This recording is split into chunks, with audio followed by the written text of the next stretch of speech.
Looks like we've got about a half a minute. Hopefully we get more people, but we've got 2 people in class, 2 people in Zoom, so that's enough to get started, I'd say.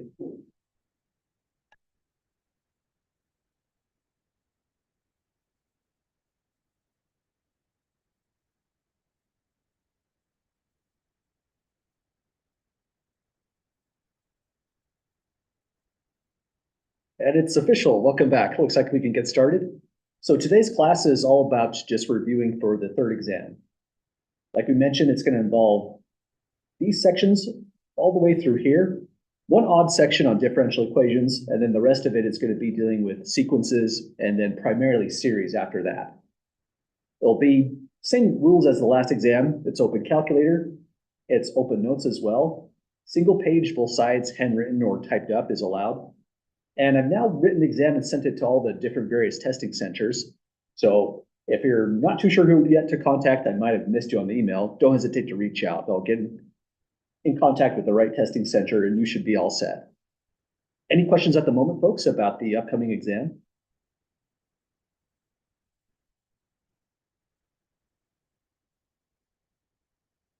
Okay, well, this is the student-directed review portion of the class today. So pretty much all we're doing is just taking questions, answering them as best as we can, and preparing for the exam in that way. Let me pass back a paper real quick first.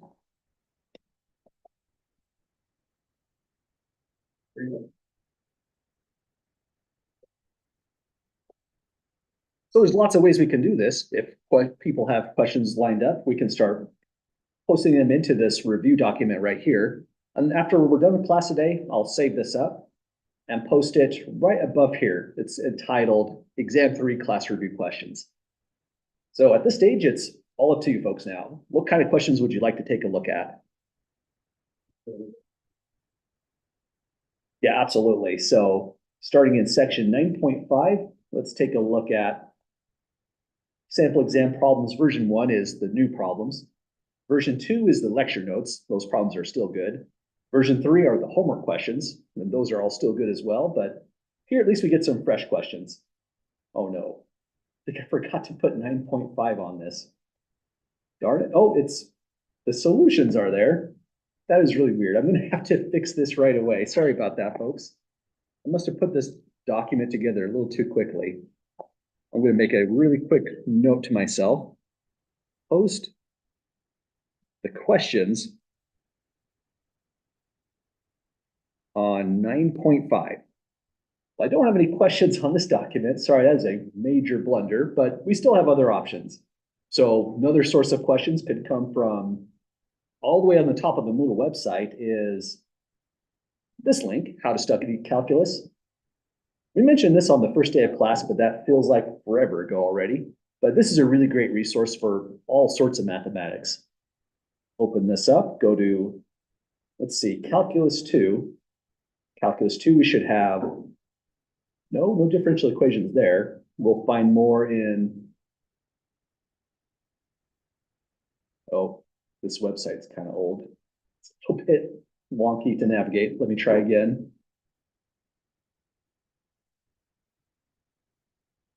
Okay, differential equations, there we go. The ones that are on the exam are first order differential equations, the linear type. And if we go down here, let's go to, well, any of these are pretty good questions. Let's try out maybe this one and see what happens. It's example 6, so it could be exciting. Sometimes our problems are harder at the very bottom. So let's make this our attempt. 2y prime minus y is 4 sine 3t. It's an initial value problem. Y of 0 equals y naught. So solving this, let's put it in our notes and let's make a small change on this problem. Just to make it more similar to an actual question that we would ask in class, let's take this right here and say y of 0 is instead, let's make it be How about 5? Just something random. Okay, so that's our differential equation to start. This problem already has a formula that we'd want to be aware of. We need an integrating factor.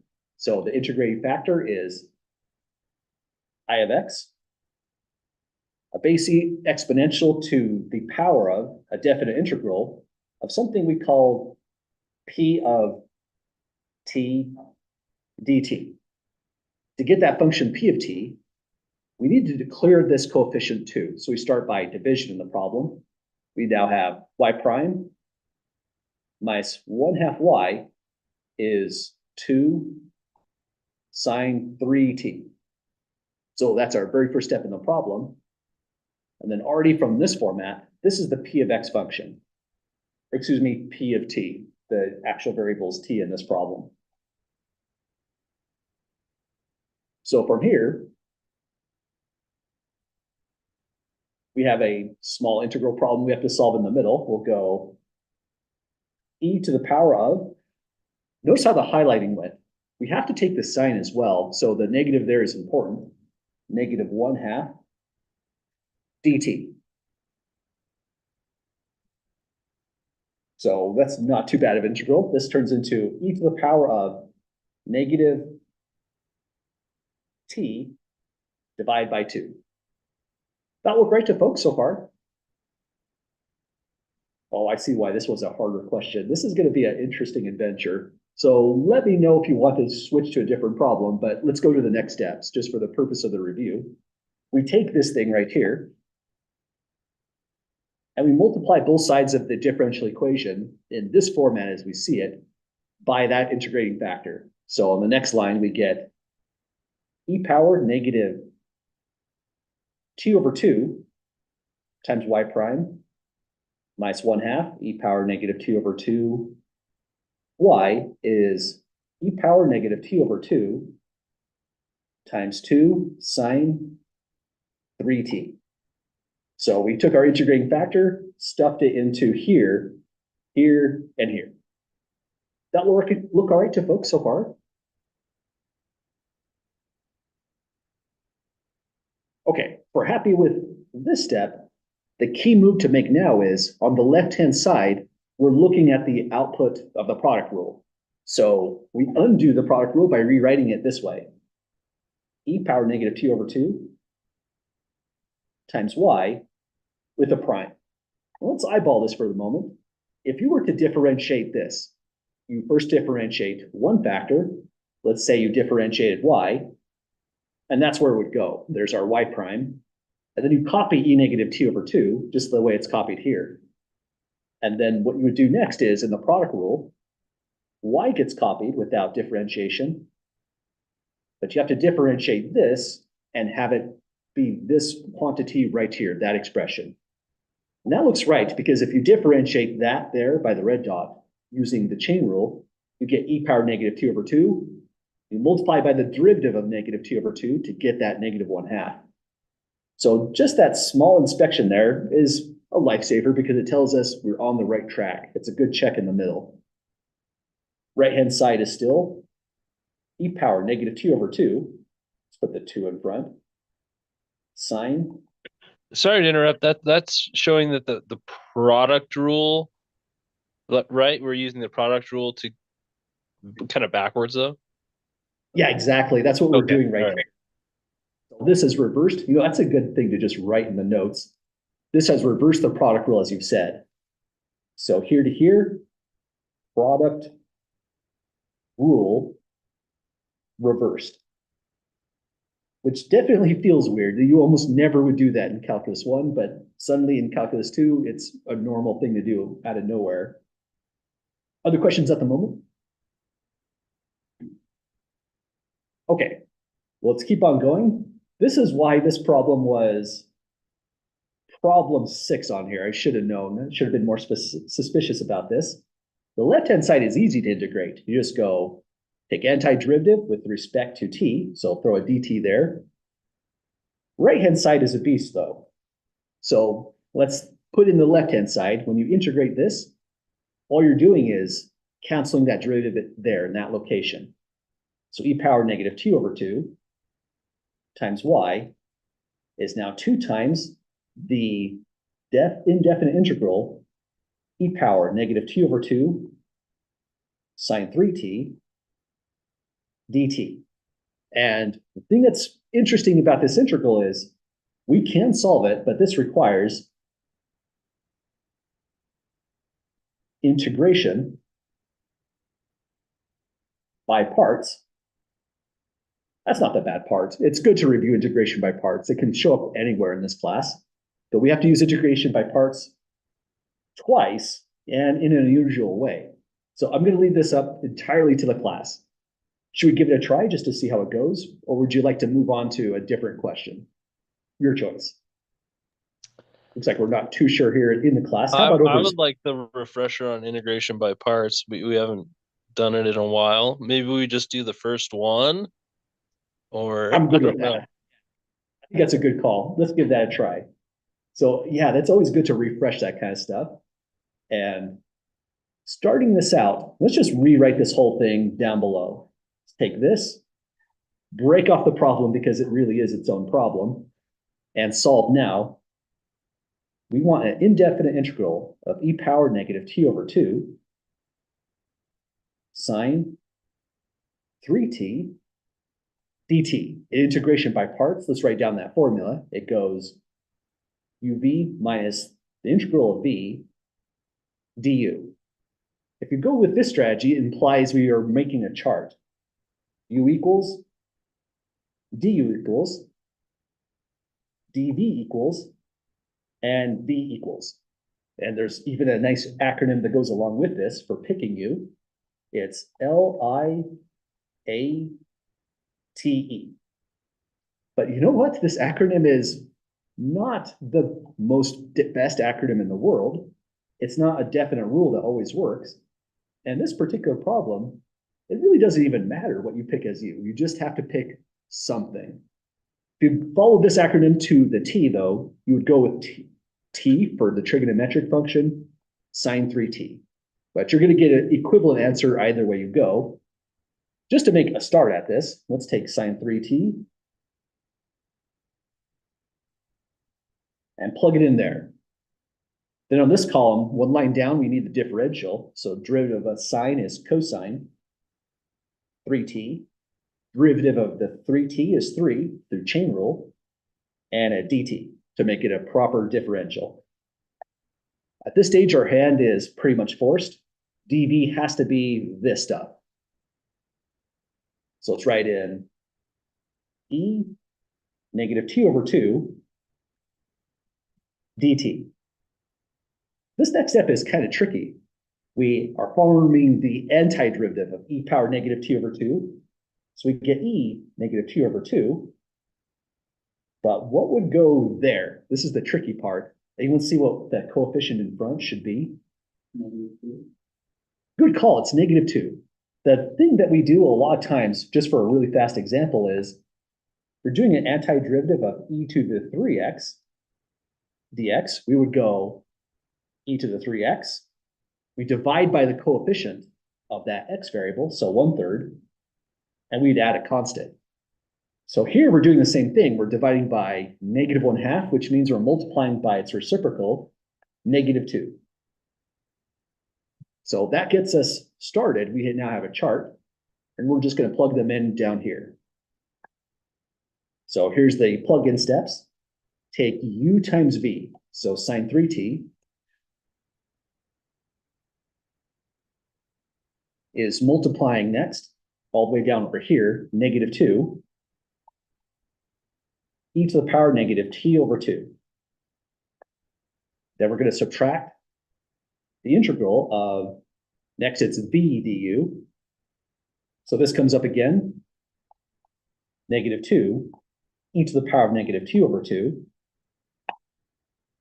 Du is this, 3 cosine 3t. And if you're growing concerned looking at the state of the problem so far, this is normal. We actually made progress. It just doesn't look like it just yet. But we've got, so far, sine 3t Oh, I forgot that negative. Let me try again. False start on that one. So this is altogether -2. Just easier to write it in that way. Sine 3t e to the power of -2/2. Over here, we're going to pull out the coefficients, or the constants rather, -2 and 3. So this is -6 altogether, multiplying by that negative sign. +6, antiderivative, e power -2/2, cosine 3t dt. So that's the next step on this one. But then you might have decided, what has happened? We had a pretty complicated integral at the very beginning, that one, and we use integration by parts, and now we have this integral. It is equally complicated, so it doesn't look like we made progress, but we really did. It's just hard to see. This requires integration by parts a second time right here. And when you do it a second time, that integral shows up again, and now you can actually solve for it. It's kind of a weird process, but I'll leave it up to the class. Should we go to those next steps to see how it goes? I'm good.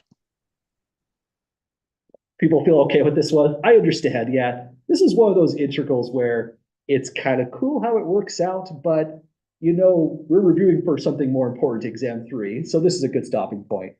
Let's put down here, use integration by parts. Again, the only critical thing about this is we must use u equals the trig function again. If we picked a trig function to start, we mix up u and pick the exponential, this really does turn into like a wild goose chase. So u would have to be cosine 3t. Then use integration by parts. This shows up, and now it turns into a full-on equation you solve this for. But we'll leave that for another day. Feel free to email me if you would like to see the rest of this solution. I'll be happy to produce it. So this was a larger question of solving this kind of equation. How about we pick an easier one to run through? Does that sound all right for this? Okay, I should have picked the last problem of a review set. That was a really bad idea. So let's go up here. Example 2, well, that's okay, but not quite something we would ask. Hang on, there's usually something like homework problems on these that it gives us. I guess not in this stuff. So maybe this one looks like it's a little bit more routine, this one right here. So let's pick this one out. And another go at this. So this is, again, section 9.5. We have a brand new differential equation. It's an initial value problem. And taking a look at the format, let's see here. We do need an integrating factor because the derivative of t is not 2, for example. It would be a 1. This was a 1 right here. We could skip the entire integrating factor. But on a real exam, you could probably pretty much bank your money that you will need the integrating factor anyways. So first step is divide by t right here. We want y prime completely isolated in this process. So we have y prime plus 2 times 1 over t, y. We're also dividing by t here, so now it's t minus 1 plus 1 over t. And this reveals the function p of x. It's this function here. Excuse me, p of t rather. Integrating factor. I don't know if it's super important to call I of x, but at least it has a name. So integrating factor I of x is equal to e to the power of that that function p of t. So 1 over t times 2. Yeah, this one's starting to look a little bit more like a real exam question that could show up. So now it's e to the power of, taking an antiderivative here, we would get 2 times natural logarithm of t. So that's our result right here. You might ask, why not absolute value of t? That's what we would do typically. But this is implying we're taking t on a domain where t is going to come out positive. So we can just take a positive right here and move through the problem. This is super tricky though to this step. Out of nowhere, you do need some properties of logarithms. You need to take this property. P times log base B of A is log base B of A to the power P. So the reason we need to do that is we're looking where the red dot is. There's actually no cancellation yet until the coefficient of natural log T turns into a 1. So we need to go e to the power natural log T squared using this property of logarithms here.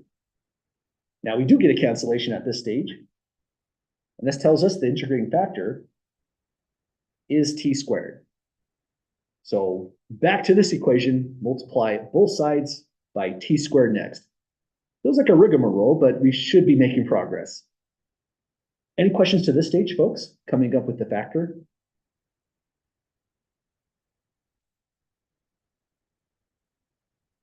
Okay, so here's the key step next. That was meant to be a highlighter. Take this and go T squared y prime plus multiplying by T squared here is just going to give us 2T. Y equals, over here we've got T cubed minus T squared plus T. And I don't know, like the way that's looking kind of weird. There we go. So we multiply both sides by that T squared, and this is our new equation. And here's our next check. If you take that and differentiate it, you do in fact get 2T. This is an indication that we've done everything correct to this step, and that we really will be able to undo the product rule on our next line. So the next line, we take essentially everything right here, you just drop the y prime. That's another great way to think about this step. T squared y, and the prime goes right there. So now if you work the product rule on this statement, you would get a 2ty, that's the derivative of t squared. So this is great forward progress. The right-hand side is mercifully just t cubed minus t squared plus t. So no crazy antiderivative to solve on that one.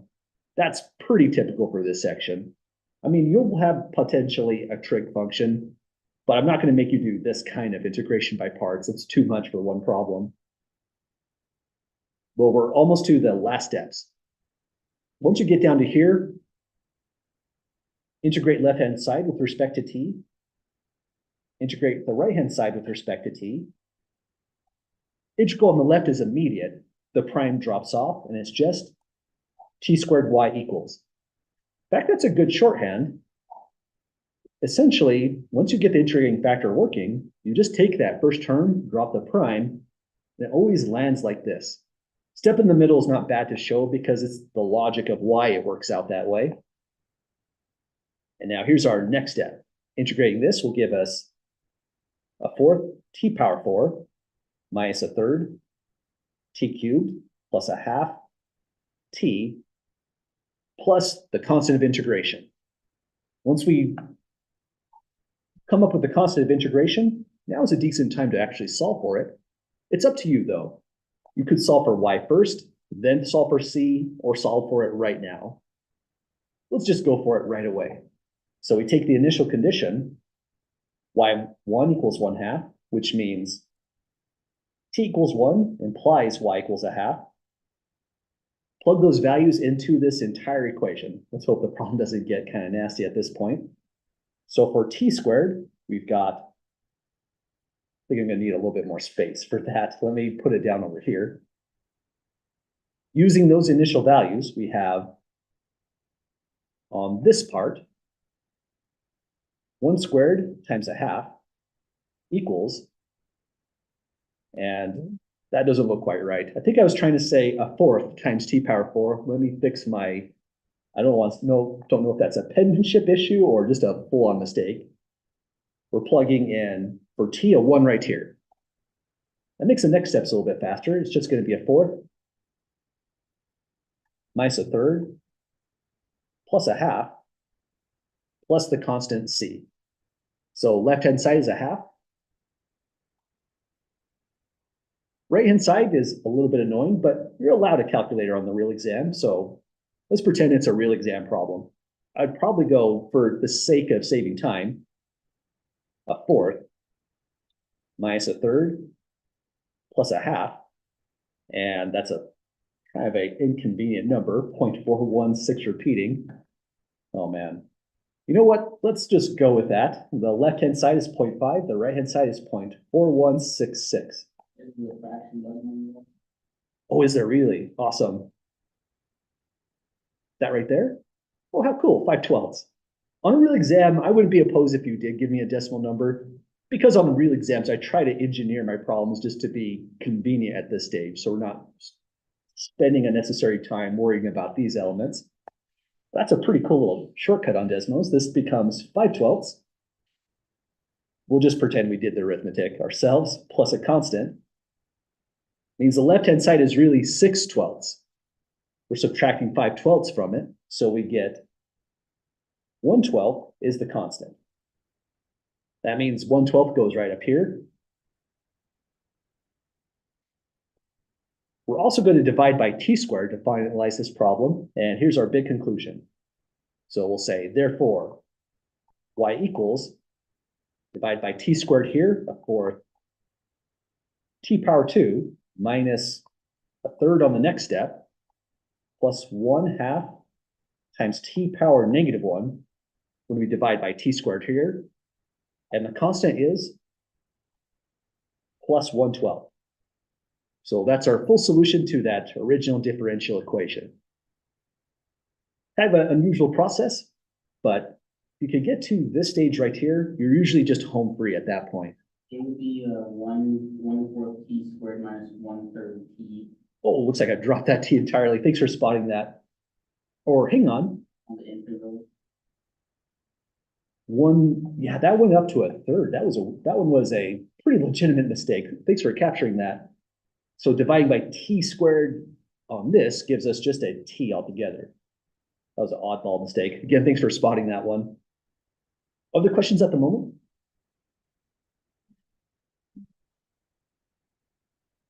Oh, wow. Yeah, it should have been. I must have just forgotten how to integrate for a moment there. Let's say that was a micro sleep. So if that was a t squared, we're dividing by t squared right by the red dot, which means that part's gone. So just plus 1/12.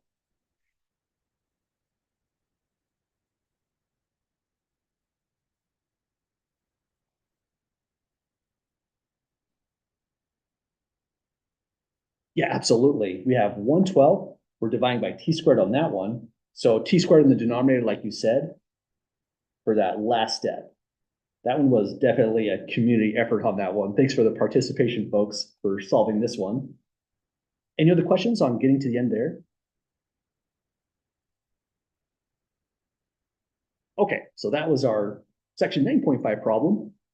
I'll turn it over to the class. Which ones would you like to solve next? It could be anything from the sample exams, not opposed to looking at homework questions either. Either way, we're studying for the upcoming exam 3.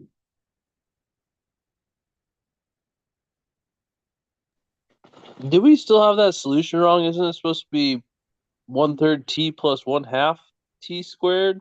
Or am I backwards there? Maybe I'm just backwards. Never mind. I'm a little backwards myself too, no worries. I had need a little bit of extra help getting through that integral there. How about we go to just a random question 11.1? We could at this point just go down the line in the sections if that works out for people. Okay, let's do that. And if you joined the class a little bit late, I had a problem in one of my documents. This document down here, I have a post-it note. I'll make a really fast correction on it.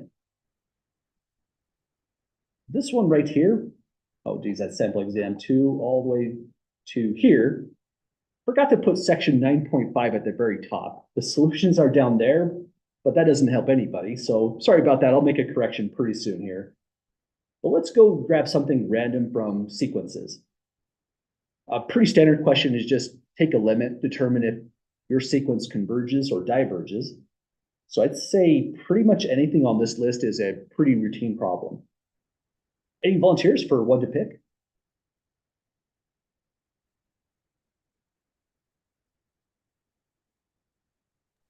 D.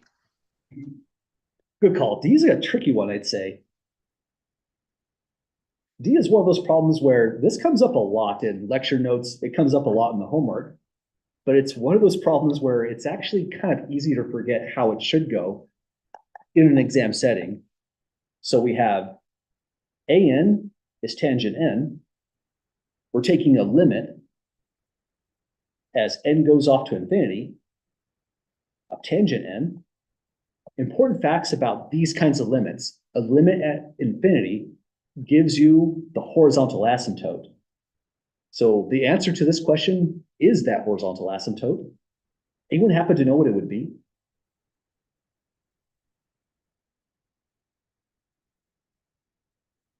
It's like one of The those pi weird- halves. Yeah, absolutely. Good call on that. This comes out as a pi over 2 for the horizontal asymptote. So the really fast visual goes like this. Asymptote at pi over 2. Asymptote at negative pi over 2. Tangent inverse takes this shape. We're drawing a function y equals tangent x. But a really great theorem in chapter 11 says the limit of this function as a continuous one is same as the discrete. The discrete is just dots that's following this as like a train track, essentially. So we get positive pi over 2 on that limit. Why tangent inverse? Oh, hang on. I thought it was tangent inverse for some reason. I was really confused. Yeah, It's that supposed to be 1/2. I thought it was tangent inverse going this way. But this original problem was for part D, tangent N, like you said, that's the original tangent function. And the plot of that goes, yeah, this is does not exist. Y equals tangent X does that. And as you go up to infinity, well, you're just going up and down towards positive and negative infinity over and over again. For some reason, I looked at that same problem and thought, tangent inverse X, not sure if it'll even plot that, which is one segment flipped around, y equals X. So yeah, for this one, this is the real part D. Limit N goes to infinity. Tangent N does not exist on that one. Well, that's kind of unsatisfying in a certain sense, but that's good to know when they don't exist, just as well as when they do exist. This would be the same conclusion whether it was sine N, cosine N, any one of those trig functions. Only this one is a tangent inverse, and some of the other inverted functions actually have a limit. But that's one down from this section. Other ones like this are not too bad. You're just picking out horizontal asymptotes. Let's maybe do this one and then move on to the next section. Does that sound all right to folks? Okay, so for part A on this,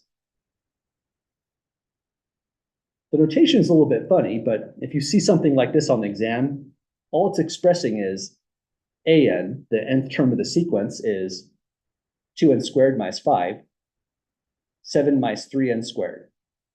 And the steps we take is take the limit as n goes to infinity of AN, which would be the limit as n goes to infinity of 2n squared minus 5 over 7 minus 3n squared. I forgot to say on this one, let's make sure we remember, this one diverges since the limit doesn't exist. But this one is not so bad. We just need to pick out the horizontal asymptote. We have a match of degrees, power 2 numerator, power 3 on the denominator. So this one as a function will have a horizontal asymptote of 2/3, which means this one converges as well. Or Would it be not as- negative 2/3? Oh yeah, absolutely. We need to pick out that negative, so it should have been a negative. Thanks for spotting that one, Chris. So negative right here as well. Other questions with that one so far? Okay, so not too much going on with sequences. For the next set of problems, in series, there's sometimes going to be some of questions down here that could be conceptual types of questions. Let's see if we can find something along those lines. For the sequence, determine whether the following converges or diverges. This is a typical kind of question once you get into section 11.2 on series, because a lot of our work was really just conceptual in nature. So let's start with question number 2 here. Let's see what's going on with this thing. So we have a sequence defined to be n plus 1 divided by n, and we want to determine convergence, divergence of two different things. Part A, we're looking at just the sequence. So for part A, you're asking to determine the convergence or divergence of the sequence. All you do is take limit n goes to infinity of the sequence here, n plus 1 over n. Like before, this is a rational function. The horizontal asymptote on this one would be 1 over 1, or just 1 simply. So this would converge. So the convergence of this is because the sequence is just a list of terms, and those terms are getting closer and closer to 1 for convergence. But in part B, we're dealing with a series. The series is summation and goes from 1 to infinity, an, which is going to be a1 plus a2 plus a3, and so on. So part B is fundamentally different all of a sudden. We're not asking for the same kind of convergence. We're wondering, would this have a total sum that's finite? Anyone can tell whether this converges or diverges?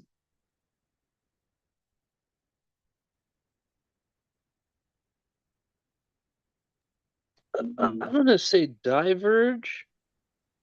Yeah, I agree with Chris and Bryson as well. No. Yeah, the numerator is gonna grow. Yeah, it's pretty much, if it looks like even this, right? That's the harmonic series, and surprisingly, that one even diverges. So the numerator is extra suspicious. This diverges really, really quick all of a sudden.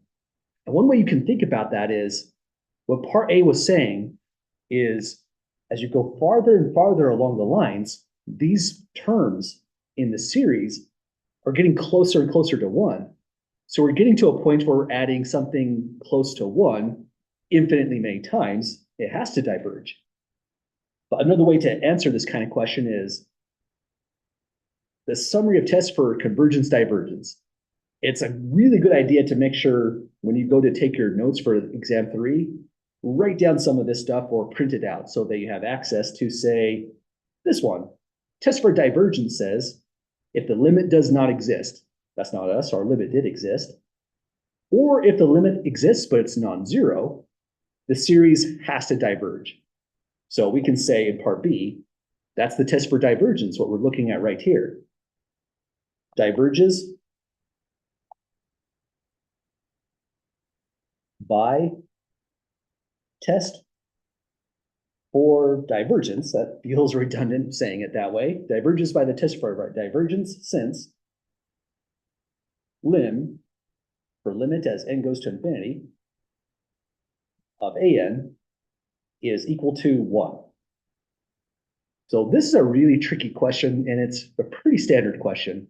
Watch out for this kind of stuff because it's forcing us to think about sequences, series, all at the same exact time and resolve the differences. But does that one make sense to folks completing this one? Would Awesome. like a different strategy be like you could separate that Riemann sum to be like a n over n plus 1 over n, and then you'd get a 1 plus the harmonic series, which also would prove divergence? Yeah, absolutely. That's a So equally and perfectly valid strategy. Yes. I think that's a good enough strategy to just mention it here again. Let's say part B, method 2. Let's break this up just as you said. Summation from 1 to infinity, n plus 1 over n, is a summation from 1 to infinity of 1 plus 1 over n. And now when you break up that sum, well, you've got a bunch of problems, right? One of the sums is summing 1 infinitely many times. The other sum is a harmonic series. But as long as just one piece of this diverges, you get to say the whole thing diverges. So this is divergent harmonic series. That again, yeah, absolutely would answer the question here on this one. Other questions, folks, with this one here? Okay, let's go and try it another. Another thing that happens on these kinds of exams is when it comes to the integral test, I write down one problem that says test for convergence or divergence using the integral test. That's basically a hint. And the reason I do that is the integral test is long and drawn out. You have to show lots of steps for that kind of thing. And so we wouldn't want to do an exam where you're trying to use integral test on every single problem. That'd be horrible. I don't think you could complete the exam that way. So let's do it. Add integral test, see how it goes. I'll leave it up to the class. What looks the funnest, problem 1 or 2?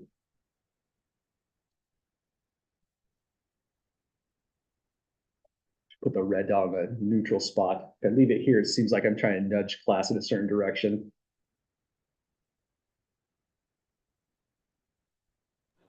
Let's do number 2. Sounds like we're doing both. I think that's a good try or a good idea on this one. So 1 and 2.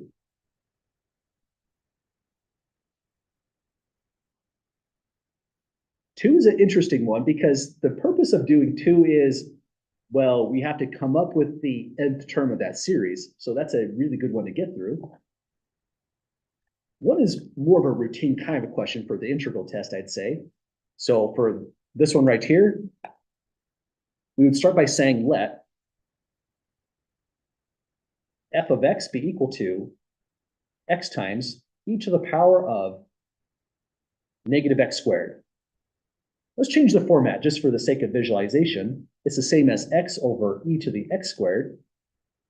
I'm writing it out this way just temporarily because this shows us that then f is positive. We're looking at a domain from 1 to infinity. So x is always positive. The exponential is positive even without the x squared. It's decreasing.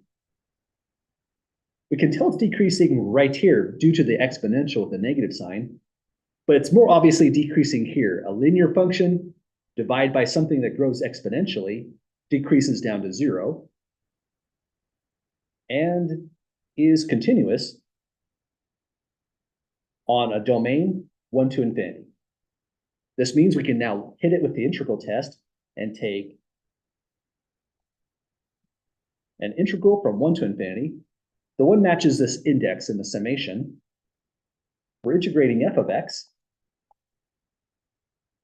So this turns into the limit t goes off to infinity, integrate from 1 to t, and we've got x e negative x squared. I think that format there is a little bit easier for actually integrating it. And I have a change of heart of trying to do this as a 2-column system. We'll just put problem 2 down here. I think we might be able to do problem 2 without the integral test. That is breaking the instructions, but we're getting a good integral test review just down here already. This problem looks like it requires u substitution. U ought to be negative x squared. Positive x squared would also work, but I think it's slightly simpler this way. The differential is negative 2x dx. So we have x dx. That's in our problem, so that's good. We're going to remove those 2 parts. And we're replacing it with negative 1/2 du. So next thing we want to do in taking this limit is also change the limits of integration. So we have x is t, x is 1 for upper lower limits, and that will then imply u equals negative t squared, u equals negative 1 for their new limits. So going down to a next line, we have limit t goes off to infinity. The integral is now from negative 1 to negative t squared. We have an extra negative 1/2 when we replace x dx, so we can throw that right here if we'd like. So the limit affects all that stuff. And for e negative x squared, this turns into e power u du. So that's our next integral to solve. Not so bad. We can now have -1/2 limit t off to infinity. Antiderivative of e power u is itself. We're going from -1 to -t². And now this is the final moments of truth on this. -1/2 limit as t goes to infinity of e to the power -t² minus e to the power -1. So that's the upper lower limits plugged into u.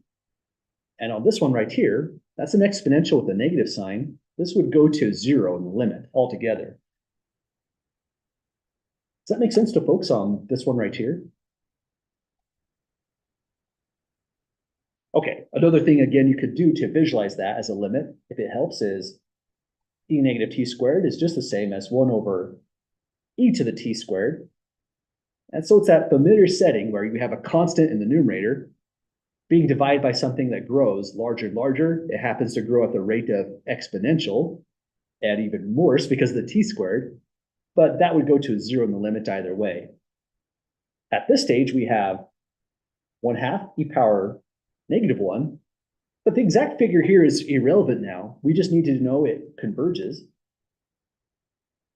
so that our major conclusion is that the original series summation, I believe it was n e to the power of -n², as we go from 1 to infinity, converges, I'll say here just for the notes, by the integral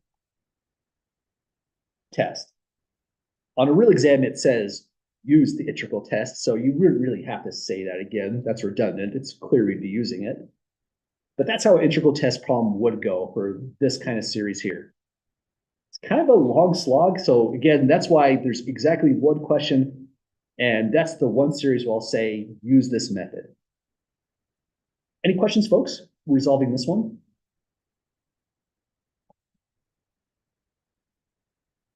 Okay, well, we've got another series down below. Let's take a look at this next one. It has its own particular issues for sure. For example, we need to come up with a formula for all of these terms. Looking at it, though, it's not too bad, right? It's a 1. I would say presumably that 1 is divided by 1 square root 1. Then 1 divided by 2 square root 2, 3 square root 3, 4 square root 4 means an ought to be 1 over n root n altogether. Double checking, if you plug in 1, yeah, you would just get the 1. Plug in 2, that's 2 root 2 in the denominator, 3 and so on. Says that's the right format there. And as far as this kind of stuff goes, I'm not going to throw anything too wild on the real exam. On the homework questions, we did some of the more trickier ones where we had to come up with this kind of formula. But we can now say that the series summation an is now summation from 1 to infinity of this. Let's clean this up a bit. This is n power 2 over 2 times n power 1 over 2. So it's n to the power 3/2. There it goes. And let's suppose we didn't have those instructions. We're going to just use anything on this problem since we've already took a look at the integral test. What would you all say is most relevant to this kind of series? Once I put in the 1 over, sorry for that. T series? Yeah, good call on this one. This one is definitely the P series. We have 1 over n to the power with the correction thrown in. So all we have to say now at this stage, P series, or you could say P series test, but no worries if you make this brief. You have to justify your conclusion, and that's just indicating the power. P is 3/2. I always go like this as a reminder for me. This is what gives convergence. So once we identify the series, it takes just like less than 10 seconds to write down the full conclusion. So this exam is a little bit weird. Some people could solve this exam extremely fast. So if you walked out of here within 20 minutes of spending on it, I would just assume you learned that material really, really well. The thing that makes this exam hard, exam 3, is just not being familiar of the differences between a p-series and a geometric series, or knowing when an alternating series test comes up. Those kinds of things is what makes this really tricky. Even if you have the perfectly duplicated notes, what you need to work on is becoming familiar with those notes. But yeah, go ahead. This is also the comparison test on, right? Yeah, the question was, will this test have the comparison tests? And it definitely does. It will have an option of using the ordinary comparison test or the limit comparison test, but it's up to us to pick out the problem where that would come into play. Let's see if we can just grab some of those as the next problems. Any other questions first, folks, with the conclusion here? Okay, so grabbing another one. We have the integral test we went through. Looks like we skipped through geometric series. Did we? Yeah, I think we did. There's going to be more geometric series, I'm sure of it, so let's keep on going. Here's the ones for the comparison tests. And on this list of problems, I would say pretty much a good representative exam problem might be something like, say, 1, 2, or 3. 3 being the trickiest one in the set. Any volunteers for the next direction to go?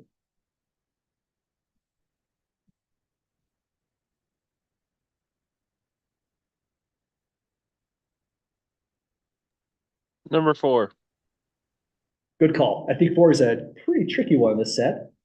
We're going to have to use, I think, an ordinary comparison test on this one, potentially. So that one is, I think, a pretty tough looking series. Let's call it summation AN, just to give it a name. It's not required, but sometimes that helps.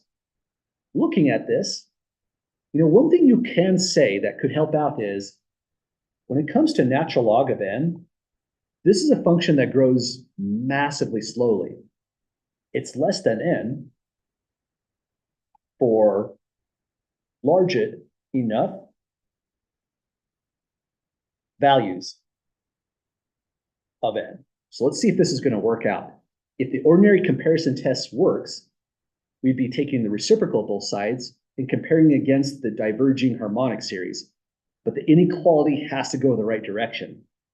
So take reciprocals of both sides. We have 1 over natural log n now. That's an, not equals to, let me fix that. When you take the reciprocals of both sides, you switch the directionality of the inequality. 1 over n, that's equal to bn. And you know what? That is actually good. Because over here, what we would say next is summation bn equals summation 1 over n.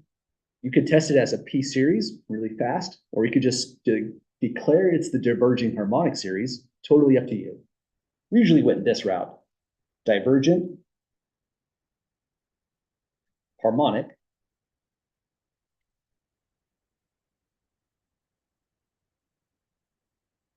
series.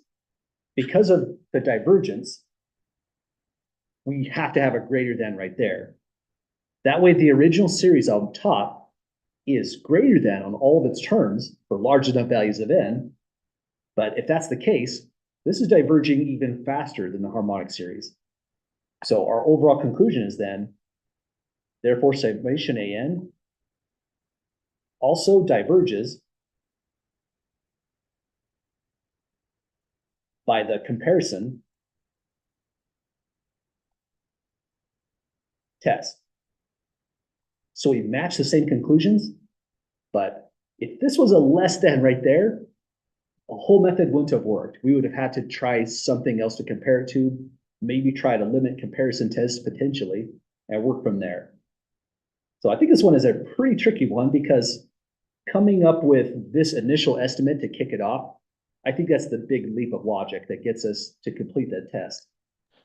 Just kind of spitballing, could you say ln or natural log of n is to the power 1 and then use the p-series?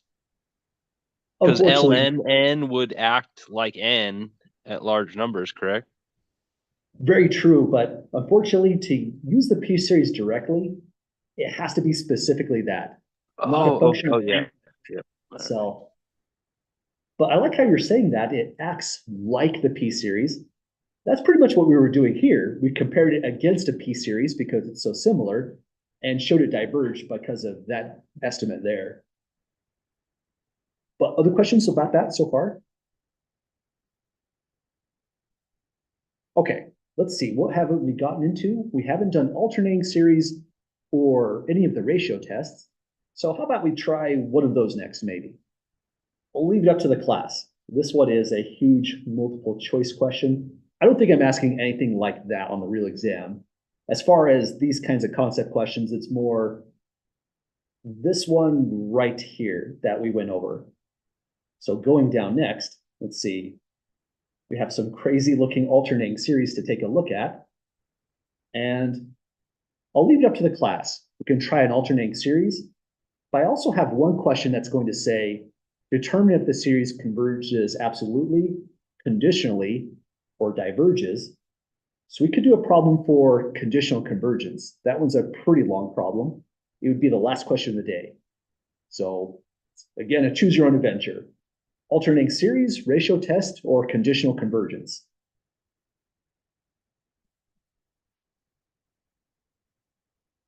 It's not as high stakes as it seems, since the solutions are down there on the notes as well.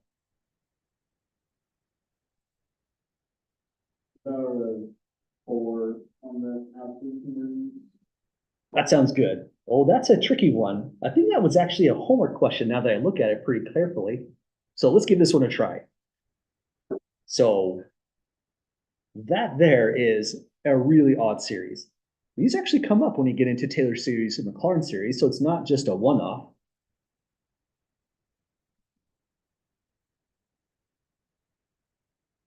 And if you see something like this, just alone from the factorial down below, it's a really strong indication of try the ratio test. So let's just call our shot, ratio test.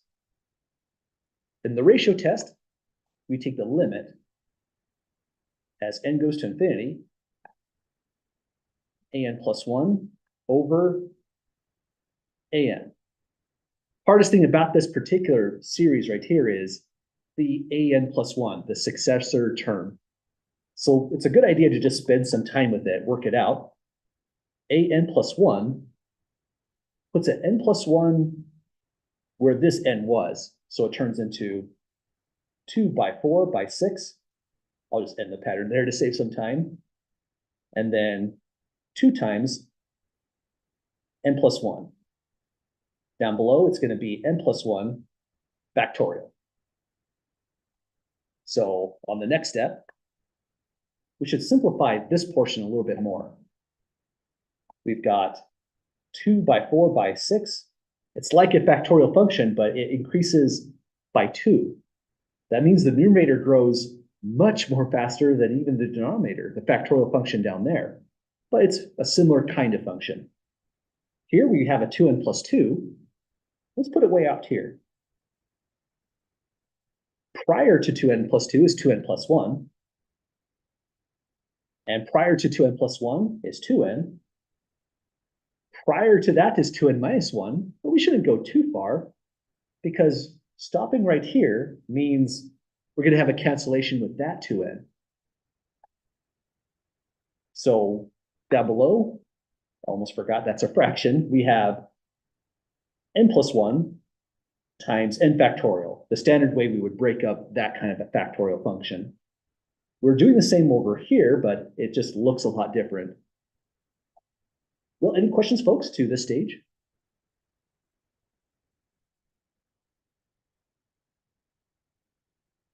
And hang on, I think there is one small kind of logical error on this one.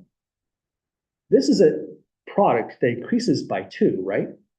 So when I said this is a 2n plus 2, the prior term is not that one. It differs by 2 each time. It should just be 2n. Kind of excessively tricky for a real exam question, but does that make sense to folks on why 2n rather than 2n minus 1? Maybe 2n plus 2 and not just like n plus 1. Well, we've got the 2n plus 2 here, and then pretty much what's going on each one of these is we go to the next one just by adding 2 and then multiply by the next number. And so same on this one. I think that's really hard to see. The first time I solved this problem, I don't think I saw that the first time. Takes a closer look, I think. We're making that closer look right now. I think it's that one. Well, other questions, folks, on writing this out so far? Okay. Finally, we're ready to run through the test. This is the hard part where the red dot is, just expanding an plus 1. Now we've got limit. Not too sure what that says. Let me try again. We've got limit as n goes off to infinity. An plus 1 is now 2 by 4 by 6 up to 2n, 2n plus 2. Down below is n plus 1 n factorial. It's being multiplied by the reciprocal of an, which means we flip this around. So n factorial above, 2 by 4 by 6, all the way down to 2n. And now we just start canceling a whole bunch of stuff this time. For example, that entire denominator is gone. The entire numerator here is practically gone. Factorials are gone. And now it's a 2n plus 2 divided by n plus 1. That limit is, as n goes off to infinity. So this limit, using our standard tricks, comes out as a 2 altogether. Now we take a look at the ratio test. If that was less than 1, we have absolute convergence. Exactly 1 means the ratio test failed, but at 2, we'll say right here, greater than 1, implies summation an, this thing up here. We usually don't want to write it a second time, so name isn't good for it, diverges. And the conclusion of divergence is because of that right there. We got it, folks. That's how the ratio test goes on a pretty oddball series. It becomes more familiar the more we look into Taylor series. Any other questions or comments running through that one?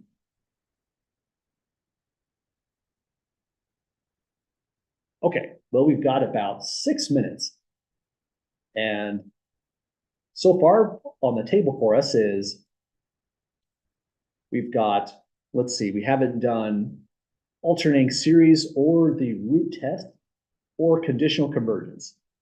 So I'll leave it up to the class. What seems like a good one to end the class with today?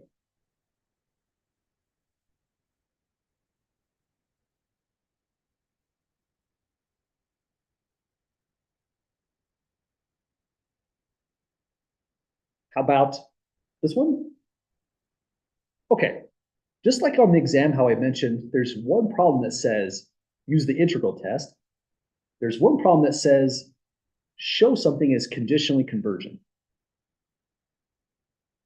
This is a good one to end the class on because when you're doing those kinds of steps, you'll recall in the lecture notes, sometimes it is a lot to show. So to show it's conditionally convergent, here's what the step 1 ought to be.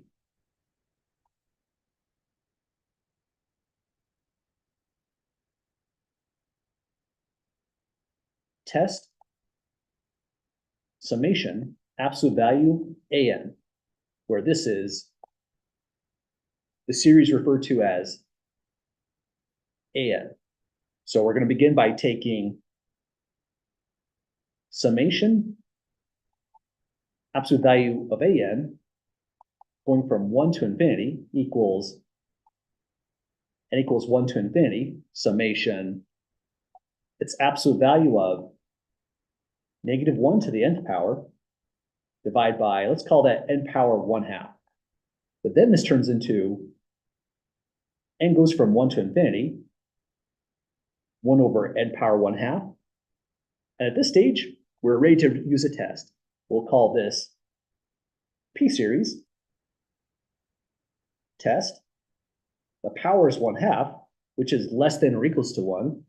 And lesser or equals to 1 right here implies divergence.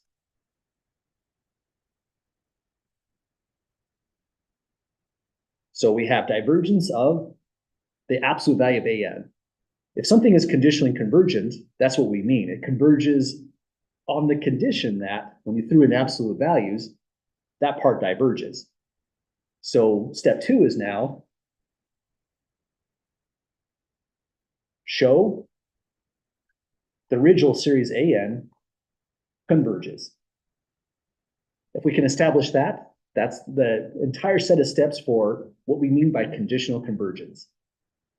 But to do that, that's the alternating series test. This is an alternating series, so we go alternating series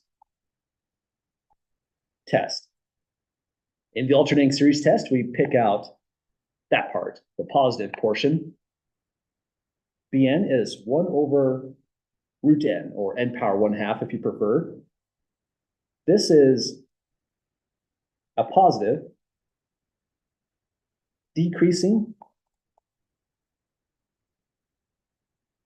sequence.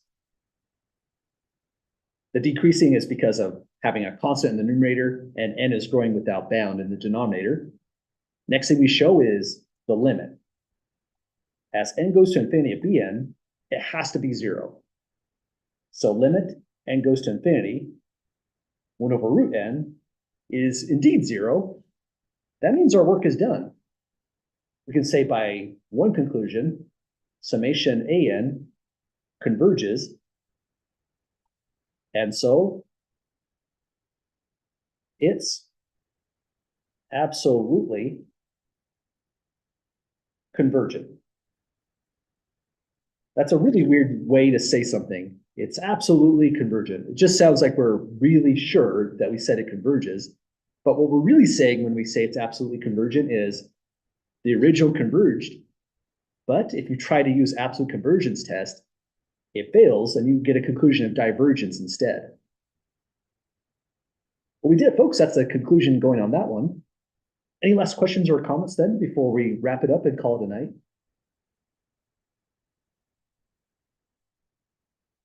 Okay, well, as far as studying for the exam goes, I would say definitely your first step is compile up that set of notes. Well, question first, sorry. Oh, absolutely. Sorry about that. I made a big deal out of that statement there, but we're showing conditional convergence. Sorry, I must have done another micro sleep right there. It's conditionally convergent in the end. Absolute convergence test failed on this one. Thanks for spotting that one again. And thanks for spotting all those other weird mistakes. I guess last parting thoughts, probably the best thing you can do to study for exam 3 is compile your set of notes that you're going to use on it, pay special attention to the test for convergence divergence, and start working those homework sets. Homework is probably the best way to get prepared for the exam. It's worth 30% of the course. And anything you send in to me, say on Sunday, I'll make every effort to grade and get back to you so you'll get some feedback ahead of the third exam. If you send me stuff on Monday, I'll still try to grade it and get it back to you, but that's my busiest day. It's a real time crunch on there. So if you have any questions, folks, while you're working over the weekend, please don't hesitate to reach out. I'll be happy to help. Otherwise, I'll see you all next week. Have a great one, folks. Try not to work too hard if you can help it.